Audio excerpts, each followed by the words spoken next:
आपका स्वागत है हमारे यूट्यूब चैनल टारगेट टाइम में।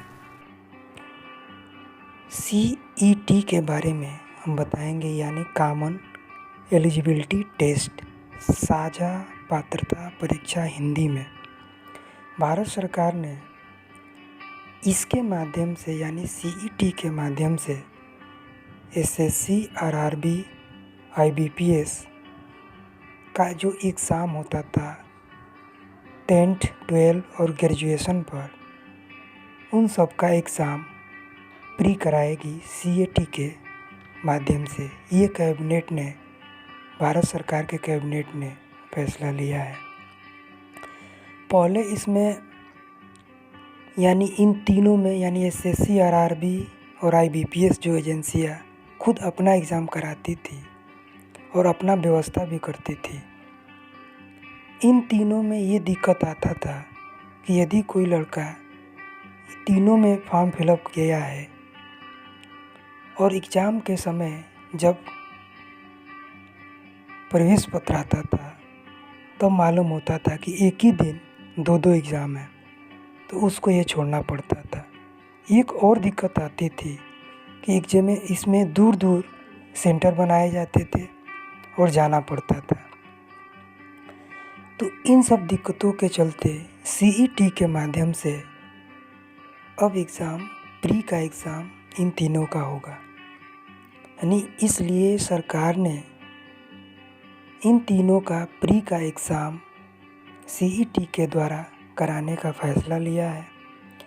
और एग्ज़ाम तो खुद CET करेगी, लेकिन व्यवस्था पूरा प्री एग्ज़ाम का, SSC का, RRB का, चाहे IBPS का, ये पूरा व्यवस्था NRA करेगी, यानी नेशनल रिक्वायरमेंट एजेंसी, हिंदी में राष्ट्रीय भर्ती एजेंसी।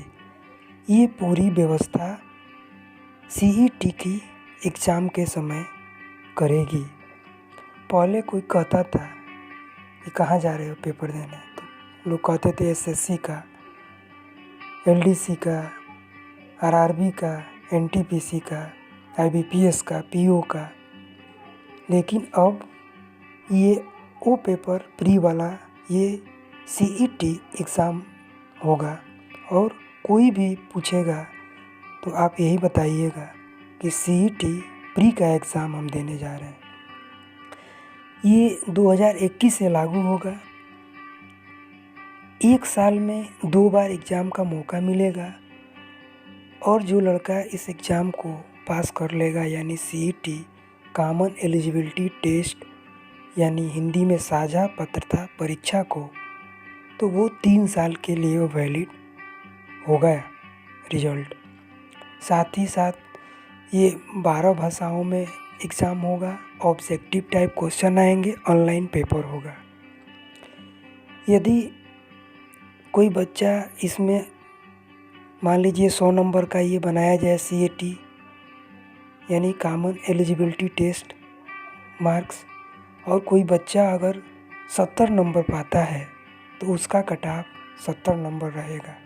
यानी 3 बरस के अंदर यदि तीनों एजेंसियां SSC, RRB और IBPS कोई भी वैकेंसी निकालती है, चाहे 10th पे, चाहे 12th पे, चाहे ग्रेजुएशन पे, तो वो बच्चा जिस में पेपर दिया होगा, 10th में दिया होगा CET के लिए, चाहे 12 का दिया होगा CET का, चाहे ग्रेजुएशन का दिया होगा, तो उसके अनुसार उसकी मेरिट बनेगी।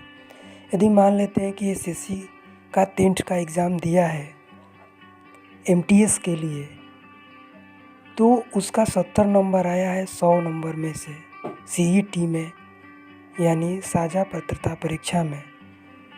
और SSC के जो एजेंसी है मेंस जब पेपर कराएगी, तो वो यदि 65 नंबर कट ऑफ रख रही है तो आपका उसमें मेंस में निश्चित है कि हो जाएगा। यदि वो 75 पे अपना मेरिट लगाती तो आपका नहीं होता। सेम इसी तरह IBPS में होगा, सेम इसी तरह RRB में होगा।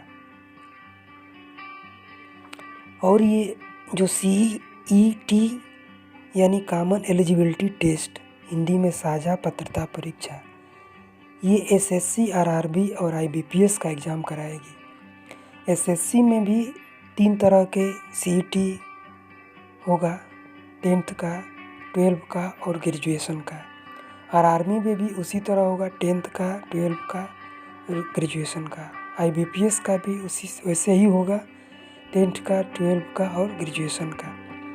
लेकिन सीईटी केवल ये प्री का एग्ज़ाम लेगी और इसकी पूरी व्यवस्था एनआरए यानी नेशनल रिक्वायरमेंट एजेंसी यानी हिंदी में राष्ट्रीय भर्ती परीक्षा पूरी व्यवस्था करेगी। उसके बाद जब मेंस का वो कट ऑफ निकालेगी, इसी के माध्यम से जो लड़के इसमें उस कट ऑफ में आएंगे तब ये एसएससी, आरआरबी चाहे आईबीपीएस जो एजेंसी है मेंस का पेपर कराएंगी।